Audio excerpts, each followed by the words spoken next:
Transplantation is a life-saving treatment for both kidney and liver failure, sometimes simultaneously. I didn't know how sick I was until I was healthy. That's Moira Miller, liver and kidney recipient. I'm Monica Fox, Vice President of Government Relations and External Affairs for the National Kidney Foundation of Illinois, and your host for this edition of The Journey Continues. This time, I'm talking to Moira about how she has navigated life and organ transplants. Hi, Moira. Thanks for joining me today. Hi, Monica. Good to be here. Can you tell me more about the moment you found out that you were in acute liver failure? I first encountered transplantation back in 1995. I was in my 20s, living downtown Chicago, single, and life was good, traveling, working full time. But I started not to feel well, just feeling sluggish, lethargic, and I really thought I had the flu. But it just continued. And so my sister encouraged me to head out to the suburbs where she was with my parents, living with my parents. And she picked me up at the train station and she took one look at me and she said, "We're going to the ER."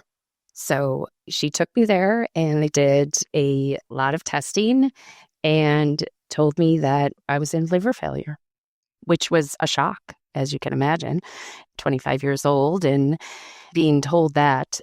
I was at a local community hospital, so they transferred me to Rush University in downtown Chicago and went on the transplant waiting list, obviously after being evaluated by the transplant team there at Rush. And within 2 months, I was fortunate to get my first liver transplant. What were you feeling at that time? I was feeling sluggish. I just thought I was, maybe had a virus of some sort. I didn't have your common cold-like symptoms, but just feeling run down. But I was living a very active life. Like I said, working full-time, traveling with my friends, had just gotten back from a trip to Florida. And someone at work actually had commented me, like, "You still look so tan." And I didn't think anything of it because I had been in Florida. But then once, as I mentioned, my sister saw me, I was actually jaundiced. Gotta love a sister. Mine was Yes. one of my lifesavers too. So how'd you cope with the challenges of waiting for the liver transplant?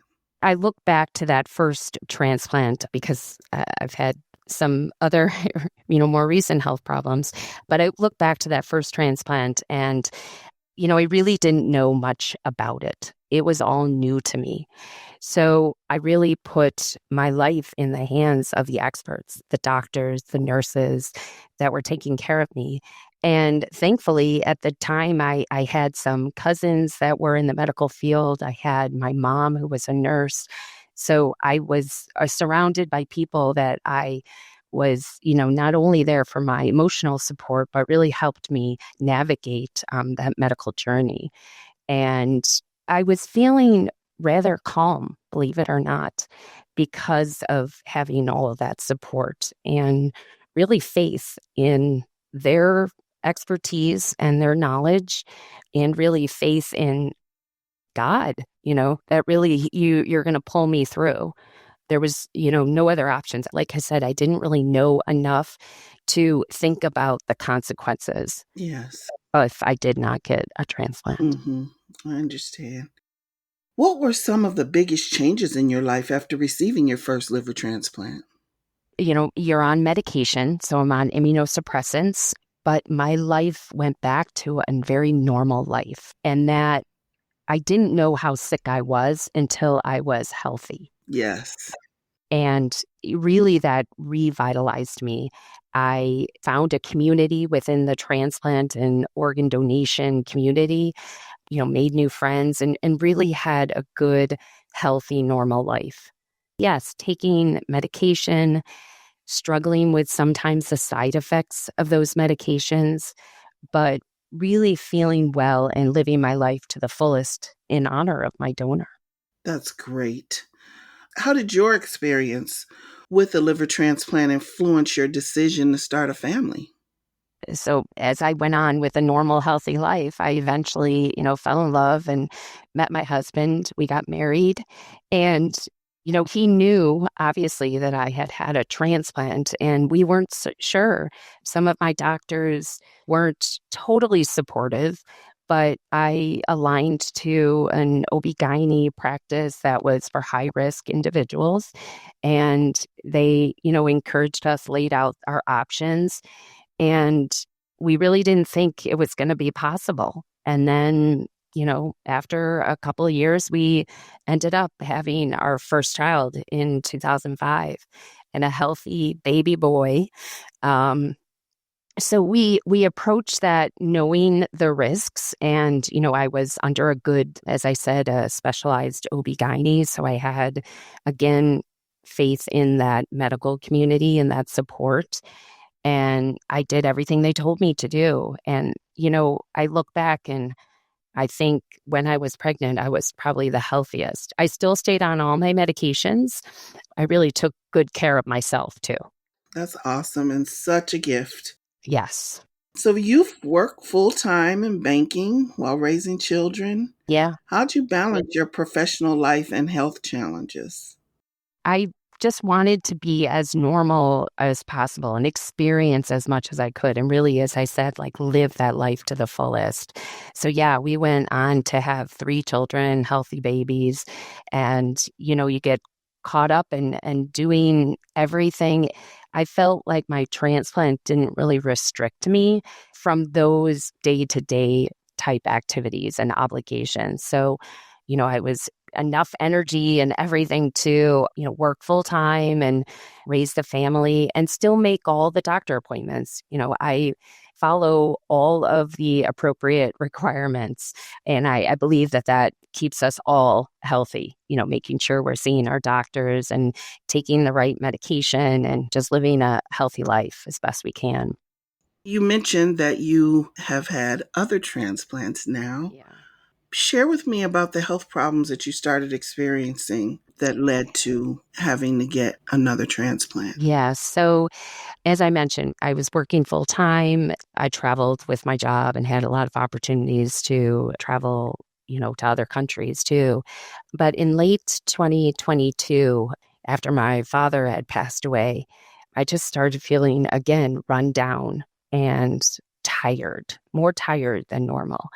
And at first, I blamed it on more the emotional side, the impact of, my father's death and trying to, help my mother and, moving and just everything that's involved when something like that happens in your life. Um, but then in the beginning of 2023, we decided together, I was having different things happen to me kind of, and, still doing my regular blood work checkups and everything with my liver doctor, but started to have some of these other type of issues and problems, really waking up kind of with sleep and stuff, like not really sleeping well and things through the night. So I started to get evaluated. My liver hepatologist did some additional testing. And in March of that year, she really said, you know what, the liver is failing. So it was then determined that I needed another liver transplant. And so we started all of the evaluations. Times had changed. That was after 28 years plus of a, really good, healthy life. But we don't know necessarily if the liver, um, you know, failed or what happened. But nonetheless, after 28 years, things had changed in terms of the evaluation or transplant. So it took a while. I went through all the evaluations and was put on the transplant list. But during that time of the evaluations, and this had come up before in years prior, my kidneys were starting to fail. After, as I said, 28 years of immunosuppressants, that can take a toll on kidneys. Yes. So at the time I was put on the list for my second liver transplant, they also determined I needed a kidney. And how'd you cope with the news of needing a double organ transplant? When you say it like that, double organ, it's very, it sounds very complex. The doctor laid it out to me, and I was probably more worried, definitely more worried with that transplant than my first one. Obviously, the two organs and just knowing a lot more about transplantation, the risks, what's involved in the surgery. And it was a repeat, transplant. So, I had gone through a prior surgery. So there was that complication. So it was a higher risk. But again, I put faith in the medical doctors. I felt very comfortable with the doctor. At this point, I had transferred from Rush to University of Chicago and, very comfortable with the team I was working with there and put my faith, definitely my faith and my trust in God to carry me through, helped with that. And I knew even though I wasn't on dialysis, thankfully, I didn't have to experience that at that point. But I knew they felt that was probably coming soon. How long did you wait for your transplant? As I said, things had changed, so there were a lot of evaluations to go through. So I spent the year 2023 really going through all those evaluations.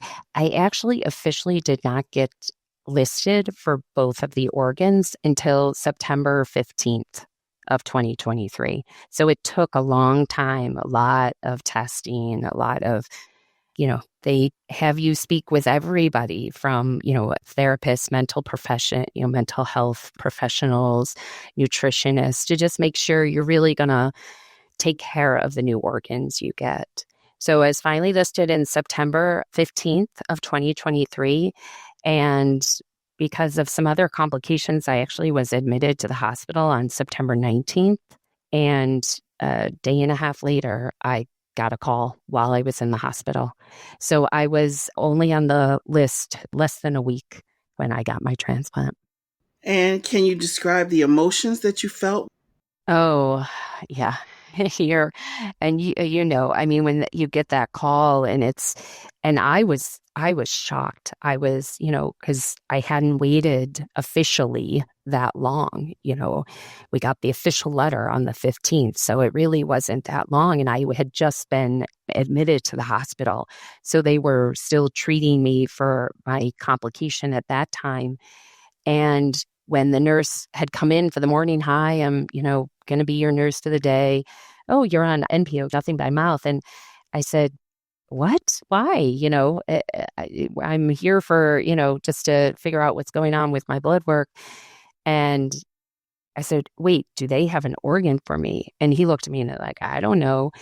And then my phone rang and it was the doctor. And so I just, completely broke down just because pure shock and knowing I was so excited, nervous, all of those emotions, sad for, what, at that point, what had to happen for me to get the call. So, someone else's loved one, unfortunately, had to die in order for me to get that call. Such a gift that they left for you. What does that mean to you to have received such a crucial gift from your donors? Oh, yeah. I mean, I wake up every day, thankful, just so grateful, and really want to live my life as best I can for them. And as I said, to honor them. I have never been, I never met the donor family, but, as I said, I pray for the donor and the donor family for making that decision. So I'm just eternally grateful. Yes, me too. How has your journey influenced your perspective on organ donation? I try to live and tell everybody every day, transplantation really does work. It definitely has put the perspective that, that life is precious and we should live our life every day as best we can. But I do try to share my story. I do, share my story, continue to share my story to encourage everyone to be an organ donor, consider organ donation. And explaining that I am proof that it actually works. And because of, two families' decision, it will be this week, 30 years since, that first transplant. So I've had an additional 30 years of life. Yes, that's beautiful. And you're an active member of Team Illinois. I am. Tell me how that is for you, and what's one of your highlights from the Transplant Games of America? Oh, I love the transplant games. It's just such a great event for this community to bring everybody together, not only recipients, but donor families, living donors, and all of our support people, both within the medical profession as well as, the caregivers. It's a great event. I did participate in a few games after my first transplant and actually had the opportunity to go to Australia. I'm a swimmer, so I swam in the games in Australia and came back with some medals. And yes, last year, participated in the games in Birmingham here in the States and swam and brought home a couple medals. So, Oh, you're being modest. You're being modest. but the medals are just, a fun thing to show off. But the real reward is just meeting everybody and, sharing your stories and hearing everybody else's stories, and especially of those donor families, really thanking them, being able to thank them. They might not be my, the family that gave me the organ, but just, thanking them for the decision that they made and helping so many people. So, what message do you hope to convey to others regarding the importance of organ donation? I go back to what my dad used to always say is share your life and share your decisions. So make sure your family knows. And transplantation does work. So yes, there's a lot of myths out there about organ donation and, the process around it, but they are just that. They're myths and they're not facts. And one donor can save 8 lives and enhance so many more with, tissue and their donations. So, there's just so many people waiting that I said one life can save so many.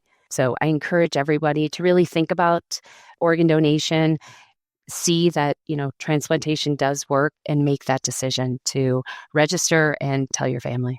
What advice would you give to others who are on the waiting list for an organ transplant? Oh, that's a good question.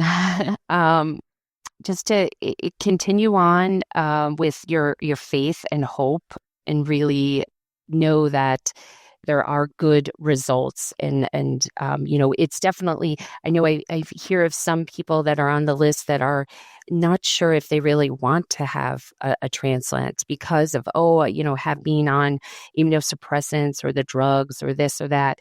But life is just so much better. And the medication has come so far that you can really live a very healthy, happy, normal life after transplantation. I just encourage everybody on the waiting list just to continue to have the faith, an organ to come their way. That's great advice. How do you plan to continue raising awareness about organ donation in the future? I am trying to be as active as I can in the organ donation community. I'm an ambassador at the Gift of Hope, which is our local procurement. I also volunteer for the National Kidney Foundation. I am part of Team Illinois, as you mentioned, so we'll continue to be at those games and promote those games and promote organ donation, not only in my local community, but the games give us an opportunity to go across the states, just continuing to share my story to raise awareness for organ donation. Well, thank you, Moira. It has been delightful to talk to you today and to hear more of your story. Thank you so much. Thank you, Monica. Organ donation is really important. Without it, Moira would not have had this additional 30 years of life. For more information about organ donation and kidney transplants, visit nkfi.org. I'm Monica Fox, a grateful kidney recipient, and this is The Journey Continues. Prevention's a key part of our mission at the Kidney Foundation.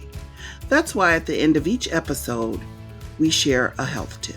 Here's your health and prevention tip on exercise and activity. Keeping fit and active is good for every body system. Your mental and physical health can improve when you're moving your body regularly. By exercising 3 to 5 times per week for at least 30 minutes, you can help reduce your blood pressure and lower your risk for developing chronic kidney disease. As a bonus, you'll likely improve your mood. If exercise is new for you, start with something simple like walking around the block or parking farther away from the door in a parking lot. Gradually build up to more rigorous exercise like Zumba, jogging, or swimming as recommended by your care team.